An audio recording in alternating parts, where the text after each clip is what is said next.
Welcome back. You're watching In Focus. When Obama was elected U.S. president 4 years ago, many on the African continent anticipated a more focused U.S.-Africa policy than ever before, not only because he was the first African-American to hold the office, but also because his father was a native of Kenya. Now, as President Obama seeks a second term, many on the continent have mixed feelings regarding U.S.-Africa relations under Mr. Obama's tenure. For more perspective on the Obama administration's policy towards Africa, we welcome to In Focus Melvin Foote, President and CEO Constituency for Africa. Hello, Mr. Foote. Good morning. Now, you've been on the continent. You've spoken to people here and there. What are they feeling? What are they? We have this mixed feelings. Why? What are they? Well, I was actually there last week in Ethiopia for the Economic Commission for Africa, and a lot of Africans were saying this about U.S. policy toward Africa. Where is it? At the same time, they were shocked that President Obama may lose this election. I mean, they wanted the cake and they want to eat it too. And I saw where they were saying, well, what do you want Mr. Obama to do? They wanted more aid. And at the same time, the conference was dealing with giving away land, giving away oil, giving away energy.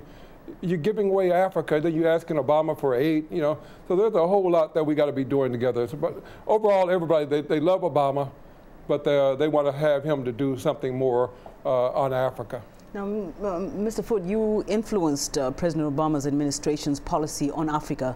What exactly were you hoping would come out, and what has happened that you're disappointed with?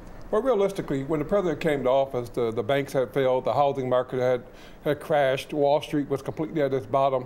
And here you got President Obama historically coming into office as the first African descent person in the White House. Now, if he would have stood up and said, okay, I'm going to launch a new initiative for Africa in that kind of a vein, I mean, people would have marched on the White House. It was not realistic, you know. Irrespective, though, people did have some expectations. So what were those expectations? Were they met or not? Well, I was asked what could the president do given the state of the U.S. economy. And I submitted a paper. I offered the Young African Leaders Initiative to bring over young leaders from Africa to start to build relationships. Don't focus on the old guard in Africa. Focus on new generation. He did that. It was a powerful expression. It's having a long impact on the continent. Yeah. Do you think that perhaps there was a very immediate comparison between the President George Bush initiative on Africa and very remarkably the PEPFAR and other kind of initiatives to AGOA and what the president has done since then? Yeah, I think so. I mean, give credit where credit is due. President Bush actually was the greatest president we've ever had in support of Africa, you know, and the team he put together was marvelous. But we had a booming U.S. economy, $15 billion for PEPFAR. We had the Millennium Challenge account. Obama came in under tremendously different circumstances. I think he's been fully engaged. I think the administration, Hillary Clinton and Johnny Carson have done a remarkable job. But we have a long way to go. I expect a much more vigorous program in the second administration. But some would argue that even when Bush came, there were two wars, Iraq, Afghanistan, and yet despite that, he visited Africa more than 11 times. He's had an 80% approval rating among African leaders. Now, some just say President Obama just maybe launched something new, which is called the U.S. strategy towards sub-Saharan Africa just in June, and that he's only been there once. Why?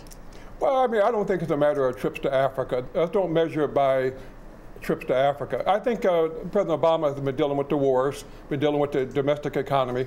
You know, let's give credit where credit is due. He's been focused on the U.S. side, which he should have been.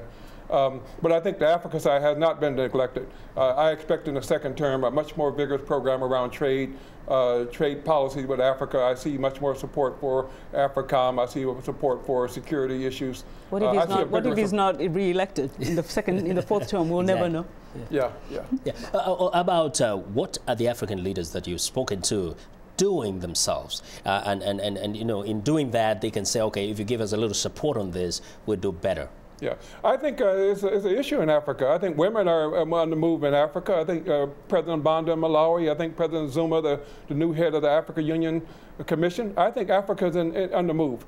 And I think that President Obama will be much more supportive in a number of areas. But there's no initiative that I'm hearing coming from Africa where they're asking the president to do something that's going to lift the continent. You know, Africans got to get their own house in order. You know, this is a two-way street here. Yeah. But meantime, China, India, South Korea, Brazil, they're capitalizing on a lot of what people say maybe America is missing out on. So what would you advise at this point, if the opportunity came for him in the second term, how to capitalize too, as the U.S.? Well, I think we have to engage Africa, but Africa's got to engage itself also. I think the land issue, and the oil issue, and the energy issue, I think the president has launched a vigorous initiative to encourage trade. I think the trade side is going to be well taken care of. I think General Electric and a lot of the oil companies are all out there, U.S. companies.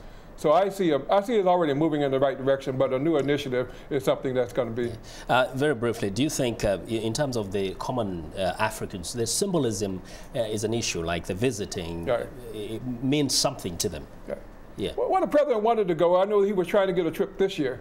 It was talked about May, they were talking about November, 4 countries were mentioned, and it was in a lot of detail. But the elections and U.S. circumstances would not allow it. I expect the president to go to Africa very soon after the election.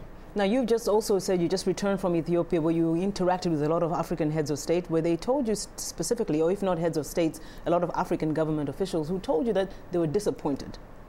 I heard a lot of grumbling, but I didn't really hear a disappointment. I heard grumbling. I think that there's strong support for President Obama in Africa. I think there's a lot of pride, and you know, they see somebody who looks like them in the White House as a major statement for Africa. But I think that we got work to do on both sides going forward. Oh, we've got to stop grumbling and do something. Thank you very much, Mr. Foote. Melvin Foote so much, yes. Is President and CEO of Constituency for Africa, which seeks to link U.S. and Africa through policy.